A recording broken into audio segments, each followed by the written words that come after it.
nima uchun sizlarda katta sinflarda rus tili yo'q?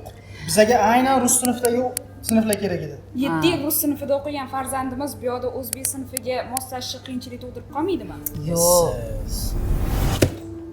Ha, essiz.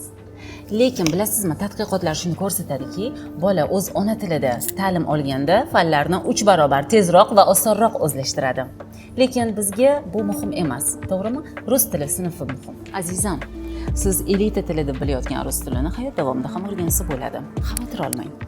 Qarang, bu o'quvchilarimizning 80% dunyo tiliga aylanib bo'lgan ingliz tilida bemalol muloqot qila oladi. Eng qizig'ini aytaymi? Ularning 70% rus tiliga ixtisoslashgan maktablardan o'tgan. Chunki ularning ota-onalari farzandlari qadriyatlardan uzoqlashib borayotganini tushunib qolishdi. Tan olmay ilojimiz yo'q. O'z ona tilini sevmaydigan bolada milliy g'urur va oilaga bo'lgan muhabbatni shakllantirish juda ham qiyin kechadi. O'z ona tilini ikkinchi darajaga chiqarib qo'yish, o'sha mentalitetni tushunmaydigan begonaga aylantirib qo'yish mumkin. Qolaversa borib bola na o'zini o'zbek va na rus madaniyatiga mansub deb biladi. Siz yashayotgan O'zbekiston bugun 40 millionlik aholisiga ega va bu odamlarning 80% o'zbek tilida gaplashadi, muloqot qiladi, xarid qiladi, umuman o'zbek tili bilan yashaydi degani.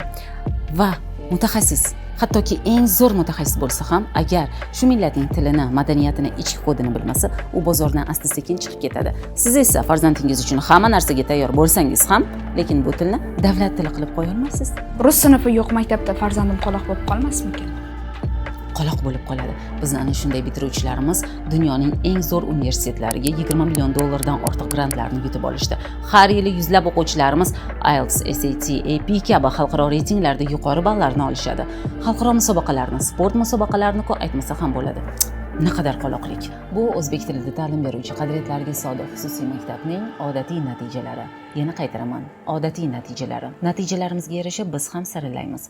Bo'lajak o'quvchilarimizni shunchaki qabul qilmaganmiz, qila olmaymiz ham. Shunday muhitda bilim olgan bola esa katta maydonda aslini unutmaydi. Unutmayapti ham. Bu haqda qanchadan qancha ota-onalarning sevinch ko'z yoshlari gapirsin. Ha, biz o'zbek tilida ta'lim beruvchi qadriyatlariga sodiq xususiy maktabmiz.